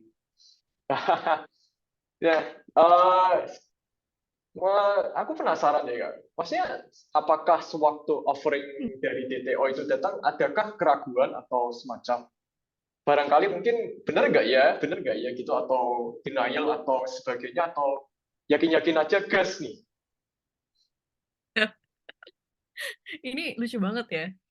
Yang namanya offering itu pasti dilakukan negosiasi dan nanti akan muncul dalam bentuk kontrak. Cuman waktu itu kan kontraknya bahkan nggak ada gitu. Jadi cuman ada verbal doang. Yang bahkan ketika kita lagi interview gini kan tidak di-record gitu. Jadi sebenarnya bukti offeringnya sama sekali tidak ada gitu. Jadi kalau teman-teman lihat, jadi sebenarnya kejadiannya lucu banget gitu. Karena waktu itu case-nya aku nggak kenal siapapun yang ada di DTO ini, baik orang yang wawancara aku yang waktu itu jadi bos aku, baik bos-bos yang lainnya ataupun teman kerja yang lainnya, aku nggak kenal sama sekali. They are totally new to me.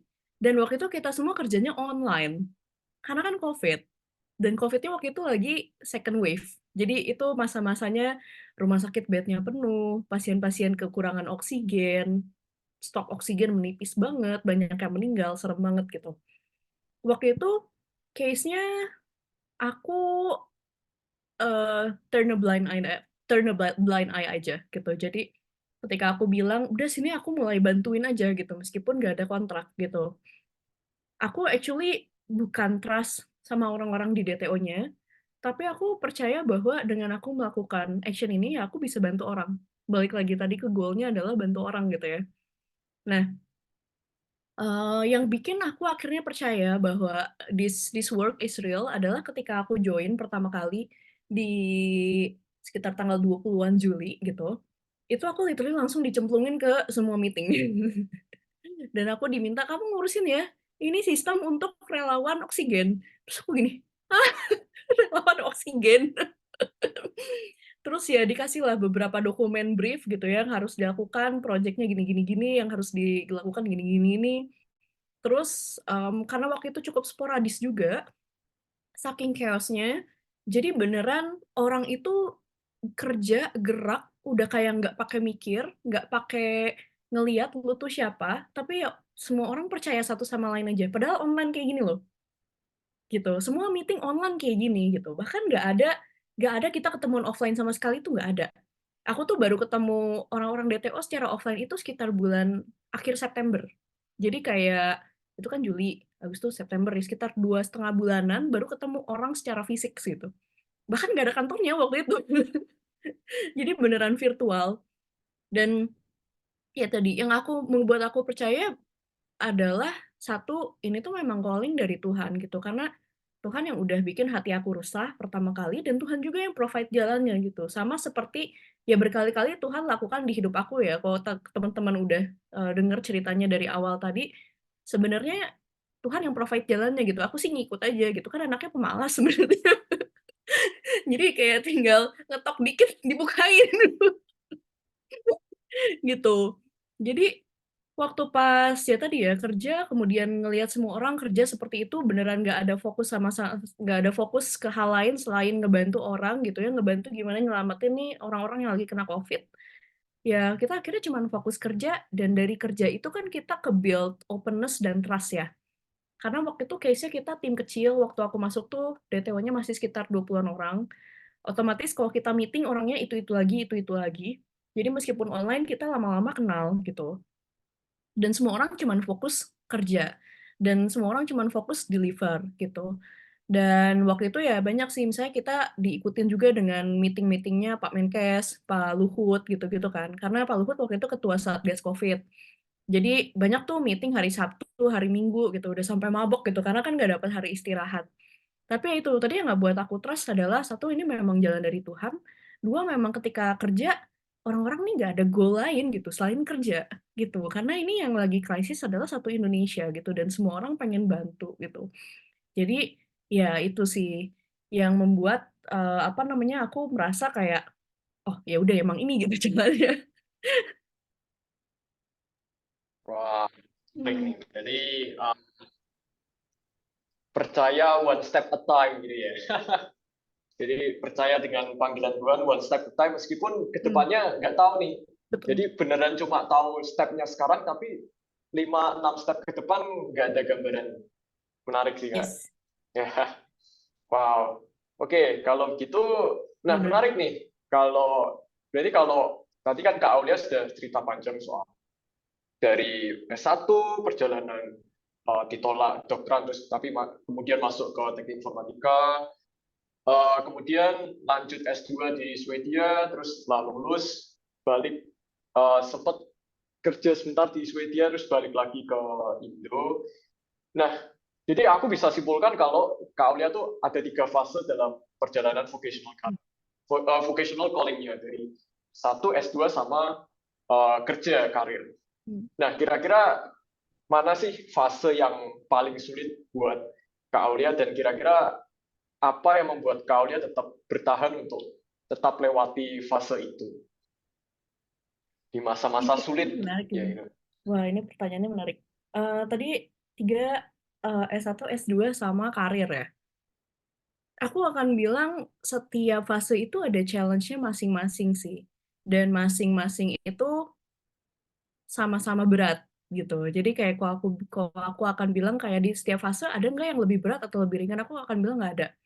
Karena di setiap fase itu ada hal-hal yang menyenangkan, ada hal-hal yang ya biasa aja, ada hal-hal yang berat gitu. Kalau misalnya di fase yang S1, mungkin salah satu yang beratnya adalah karena aku sebenarnya gini, aku jago ngoding, tapi aku nggak terlalu suka ngoding gitu. Jadi kayak ya bayangin selama 4 tahun kalau misalnya dapat pelajaran yang bukan ngoding tuh aku seneng banget. Tapi kalau udah pelajaran yang ngoding aku tuh udah pengen muntah gitu kayak gitu. Gitu. Nah, jadi salah satu yang terberat itu karena aku kayak jadinya ya udah pengen cepet lulus aja gitu supaya ya fase ini terlewati. Ditambah waktu itu juga baru awal-awal sakit kan, jadi bolak-balik ke dokter segala macam obat. Jadi ya kayak adjustment-nya berat di situ juga gitu. Terus kalau misalnya fase yang S2 itu yang terberat, aku akan bilang itu jauh dari teman sama keluarga gitu. Meskipun di sana ada teman sama keluarga sendiri, tapi ya beda kan sama yang teman-teman yang deket dan keluarga yang deket di Indo gitu ya. Jadi buat aku itu salah satu yang berat karena kayak kamu pindah ke negara yang jaraknya 13.000 kilometer jauhnya, winternya 6 bulan, most of the days gelap gitu. Terus ya aku suka sih gelap dan dingin. Suhunya bisa minus 20 derajat, aku juga suka. Cuman kalau mau GoFood tuh nggak ada. Harus masak sendiri atau beli ke bawah gitu. Kalau GoFood sendiri mahal banget gitu kan. Jadi ya beratnya di situ sih. Maksudnya kayak dari sisi ilmu aku seneng banget, kayak aku ngerasa enjoy banget, tapi dari sisi kehidupan sehari-hari aku ngerasa kayak, iya aku sebenarnya nggak punya siapa-siapa gitu, tapi di situ aku juga belajar bahwa ya memang aku cuma bisa bertumpu sama Tuhan aja gitu. Dari dalam fase S2 itu aku belajar itu sih. Jadi kayak ya banyak belajar untuk mendekatkan diri dan bertumpu ya cuma sama Tuhan aja. Dan yang di fase kerja ini juga beratnya another level ya kalau menurut aku. Karena kalau dipikir-pikir tadi kan ada ya cerita pindah-pindah kerjaan gitu. Dan kalau misalnya ditanya setiap pindah kerjaan itu apakah keputusan yang mudah gitu, aku akan bilang enggak gitu. Setiap pindah kerja itu pasti keputusannya dibikin dengan sangat hati-hati, dengan sangat thoughtful gitu ya. Termasuk risk and benefit-nya tuh apa gitu. Meskipun tadi ada case-nya ini calling dari Tuhan, aku tetap lakukan analisis risk dan benefit-nya apa gitu ya. Nah, dan ya tentu aja ketika pindah kerja juga ada perpisahan ya, perpisahan dengan teman-teman yang sebelumnya kamu udah nyaman gitu kan, udah apa ya, udah hopeng nih gitu, terus tiba-tiba pindah masuk ke environment baru gitu kan. Itu juga berat. Adjustment dengan kerjaan baru, dengan tim baru, dengan project-project baru itu juga berat gitu. Setiap project baru yang masuk itu juga ada tantangannya sendiri.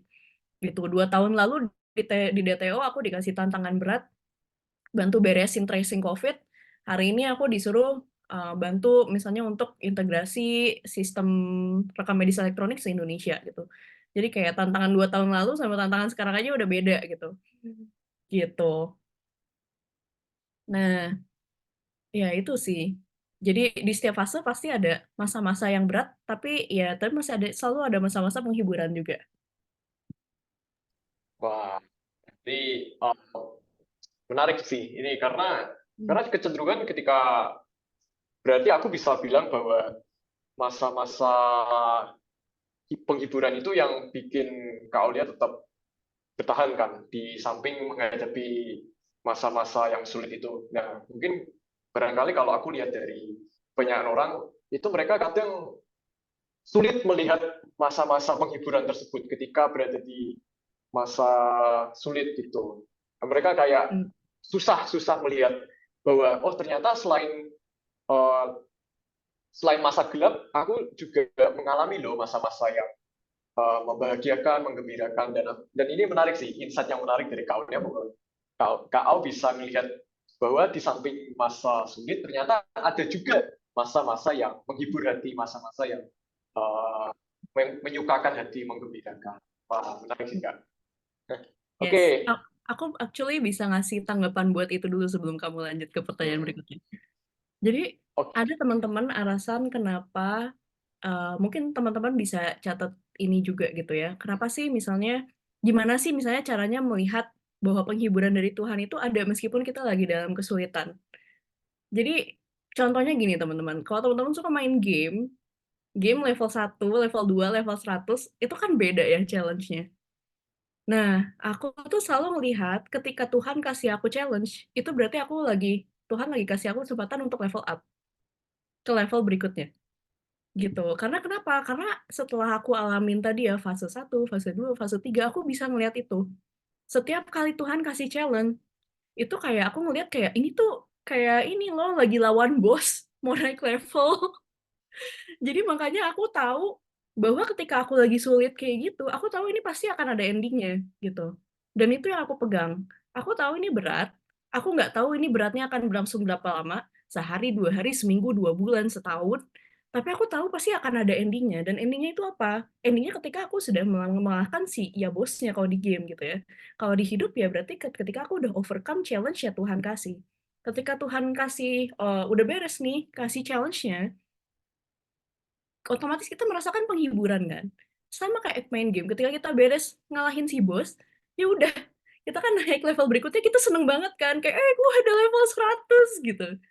Siapa sih yang nggak seneng gitu. Jadi buat aku ya, antara kesulitan, challenge, dan penghiburan itu adalah sebuah cycle gitu.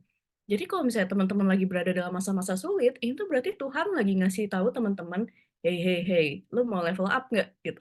Kalau lu bisa overcome, ya lu naik level. Kalau lu enggak, ya udah stuck di situ gitu sampai lu bisa overcome. Karena nggak ada pilihan mundur kan. Nggak ada kan level bisa mundur. Bener nggak? Gitu.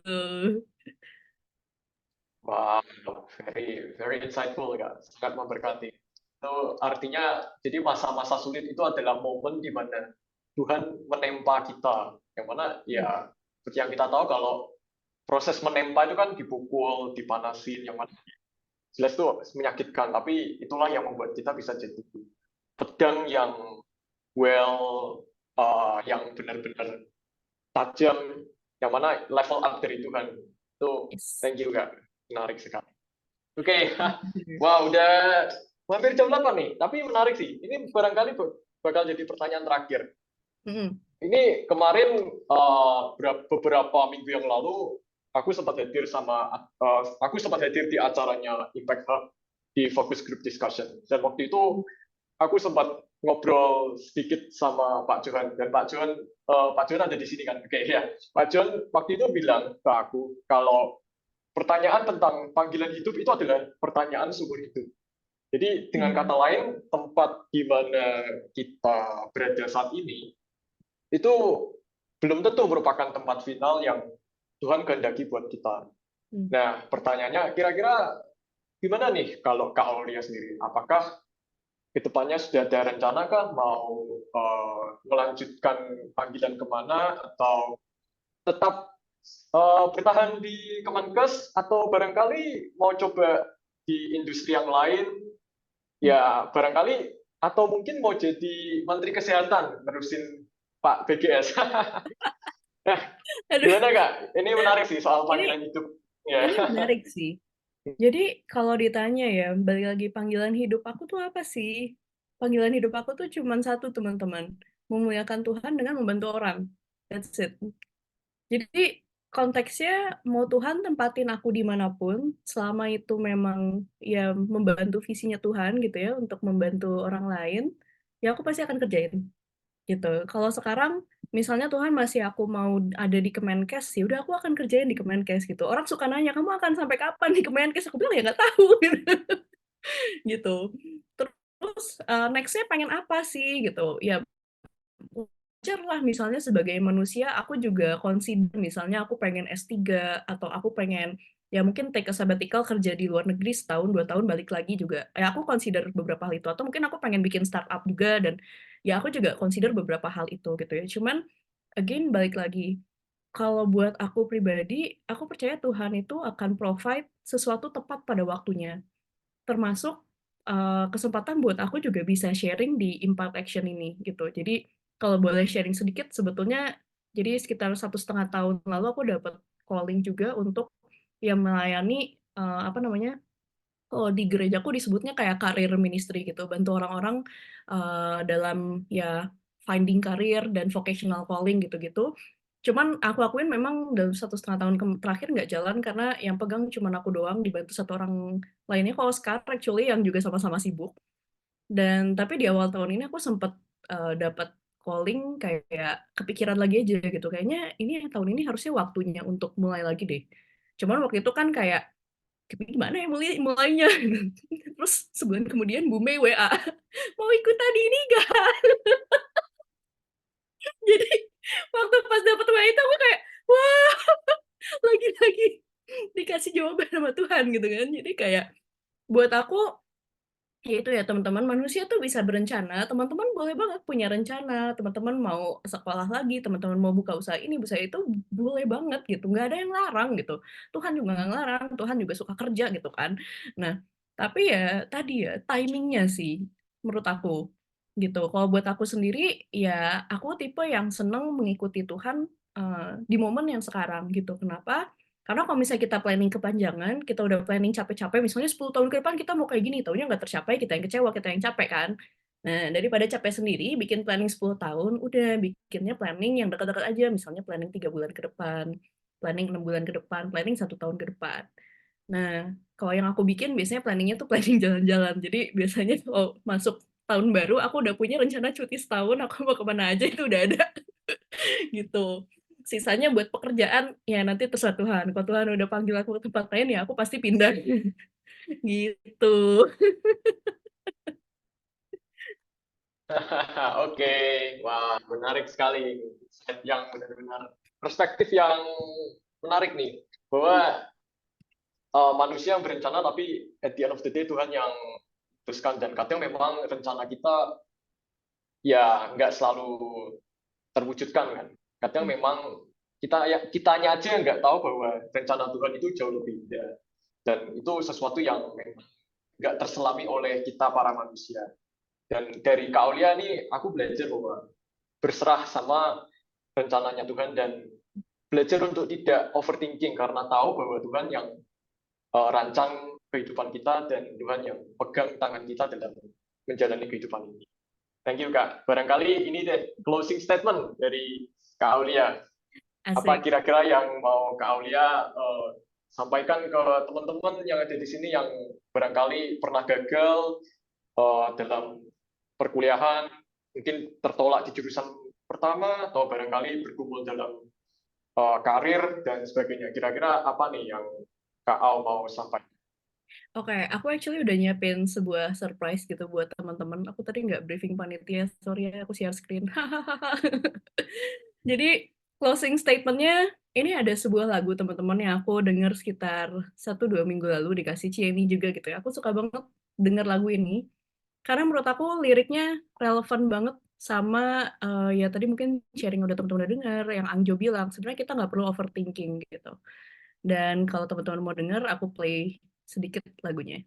Kamu indah karena ku yang cipta, cantik karena ku berkarya, cukup karena aku sayang kamu apa adanya.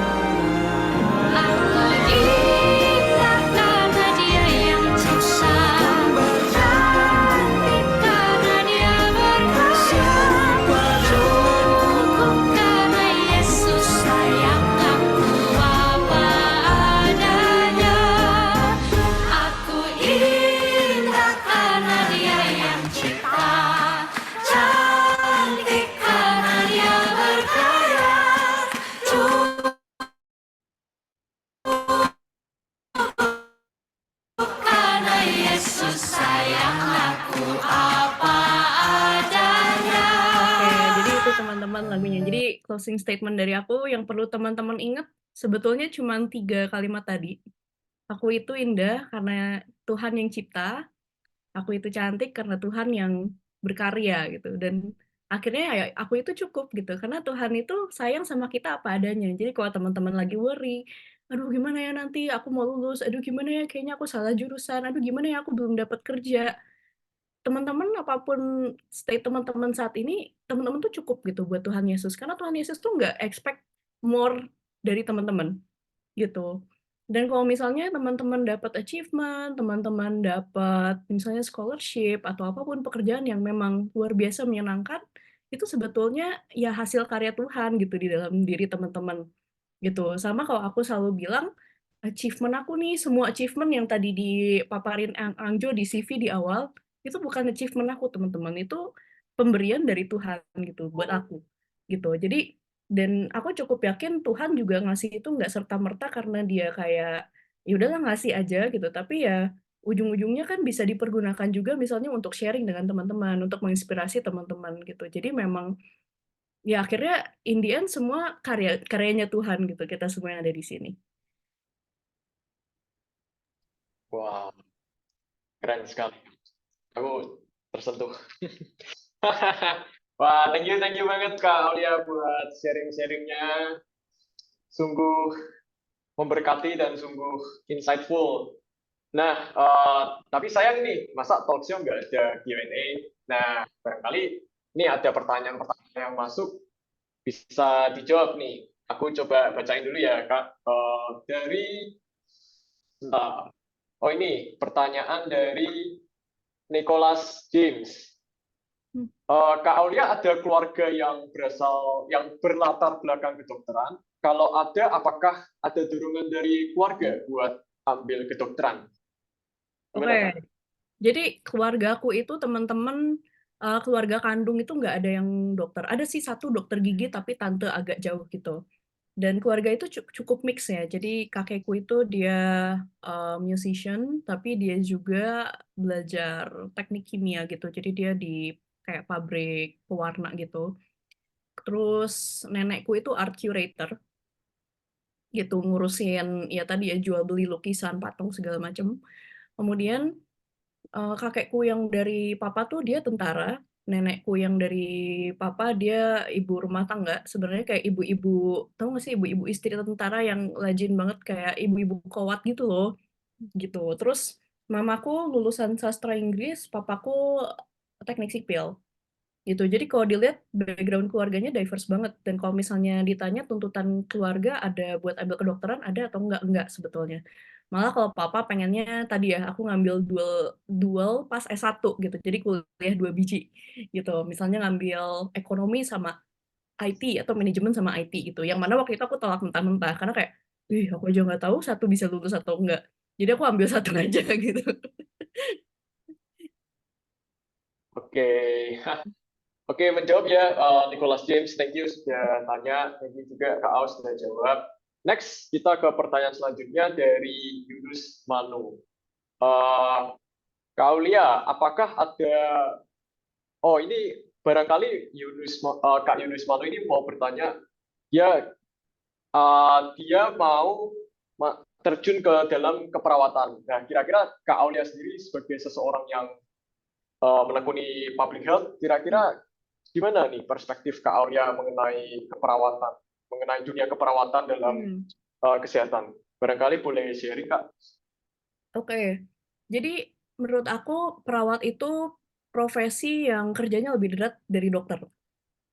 Gitu, kalau kita bisa bilang. Kenapa? Karena kalau dokter biasanya ada jam prakteknya, ada mungkin kalau dokter umum ada shift jaga gitu ya, tapi kalau perawat, dia shift jaganya itu lebih lama, gitu. Karena kalau misalnya jaga di bangsal gitu kan, bisa aja dia shift 8 jam tengah malam, ada pasien nge-call jam 1 pagi, ya harus bangun gitu ya, gitu. Dan lebih berat juga karena perawat itu kan yang ngurusin pasiennya sehari-hari gitu di rumah sakit gitu. Kalau misalnya perawat di klinik itu mungkin lebih nggak berat gitu ya. Cuman kalau misalnya ditanya peluang masuk ke perawatan, peluang masuk ke perawatan itu menurut aku balik lagi. Yang namanya peluang itu pasti ada. Gitu. Kenapa? Pasti ada, karena sekarang, Kemenkes juga tahu bahwa, kita kekurangan nakes gitu ya, mau dokter, mau perawat di berbagai macam daerah di Indonesia itu kekurangan. Nah, makanya pasti ada selalu peluang untuk masuk sekolah keperawatan dan, sekolah keperawatan juga kan cukup banyak gitu ya sekarang bisa dipilih, gitu. Cuman kalau misalnya mempertimbangkan, apakah saya bisa masuk ke perawatan atau enggak gitu, kalau menurut aku itu sebetulnya refleksi pribadi lagi gitu. Jadi refleksi dulu, kenapa sih misalnya aku pengen masuk ke perawatan, apa sih yang memotivasi gitu, apakah karena di daerahku kekurangan jumlah perawat, atau mungkin tadi misalnya aku pengen bantu orang, atau misalnya aku tadi pengen, misalnya ya aku pengen aja jadi perawat gitu karena nggak pengen jadi dokter, itu sebetulnya bisa kita tuliskan gitu. Jadi motivasinya apa sih masuk ke perawatan? Nah, dari motivasi yang udah ditulis, nanti sebetulnya bisa dilihat lagi gitu, jadi bahan refleksi.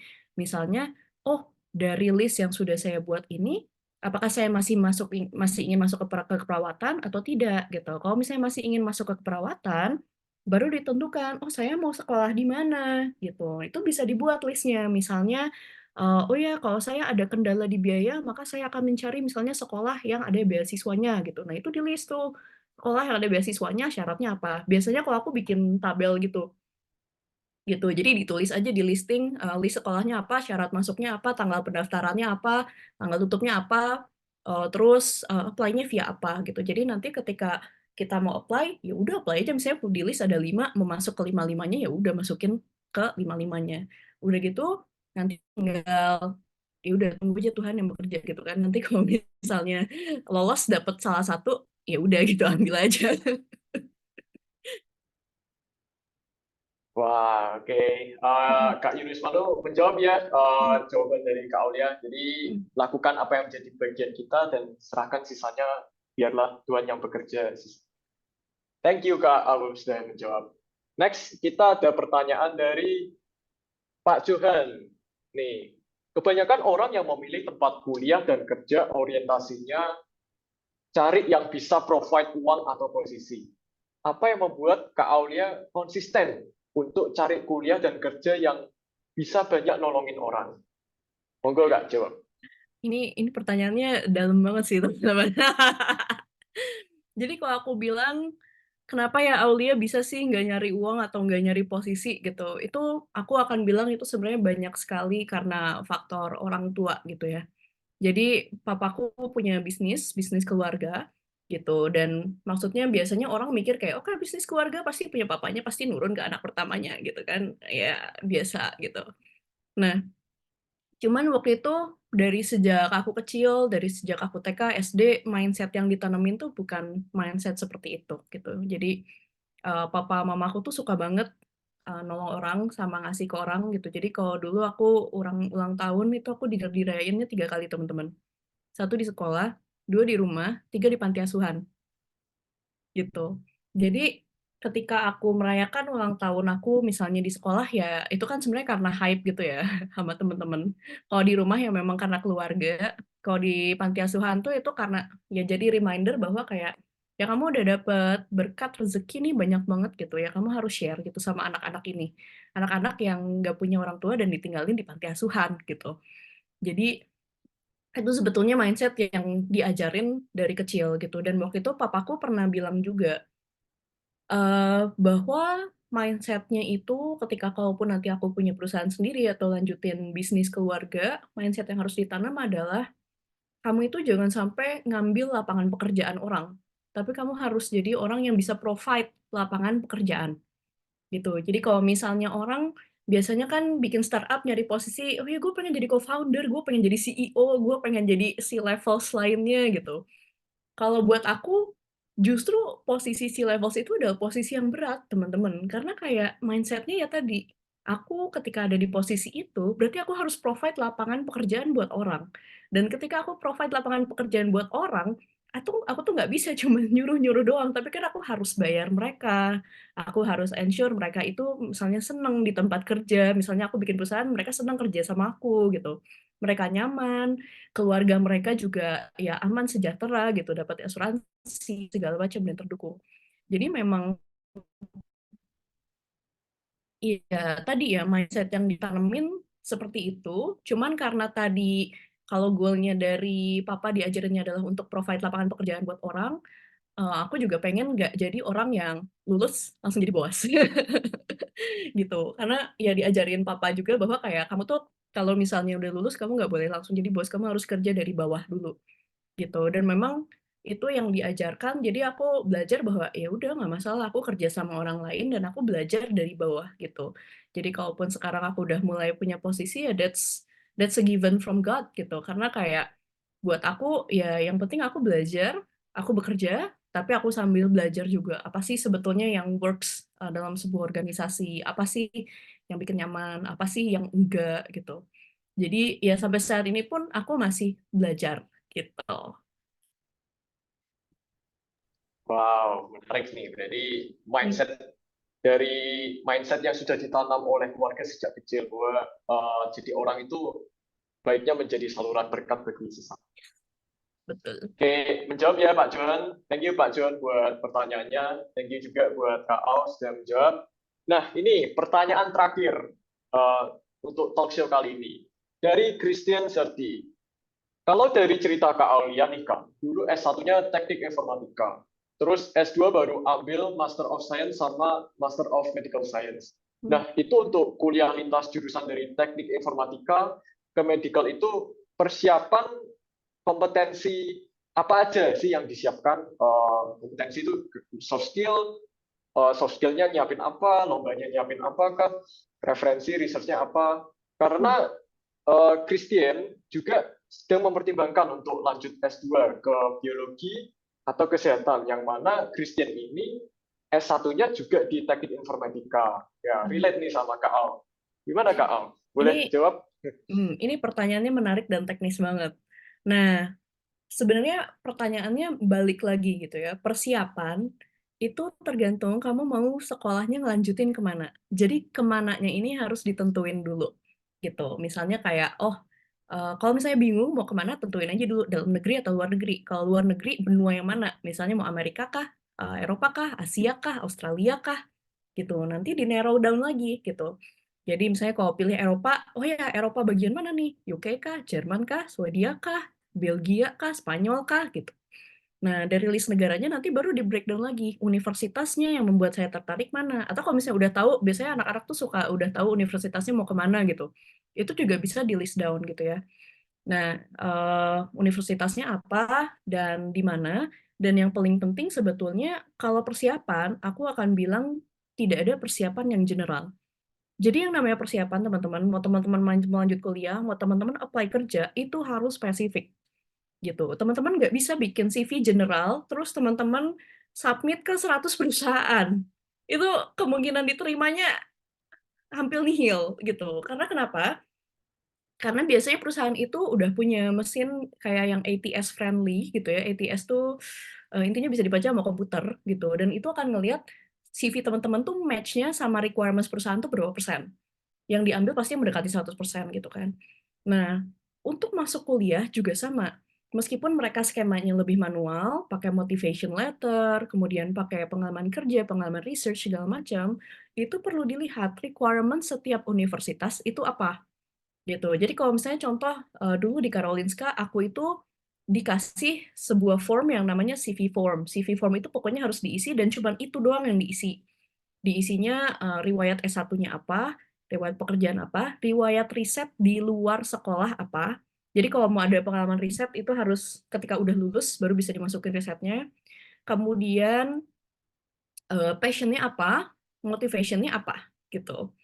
Nah, di situ aku ya isi apa adanya. Jadi kayak waktu itu aku belum ada pengalaman kerja ya aku kosongin, pengalaman research di luar kampus nggak ada ya aku kosongin. Jadi itu beneran aku masuk gara-gara dua bagian yang passion letter sama motivation letternya itu gitu. Dan yang bagian passion sama bagian passion itu mereka nanyain activity aku. Jadi apa sih activity yang misalnya represent kamu dan berkaitan dengan ya interest kamu di health gitu.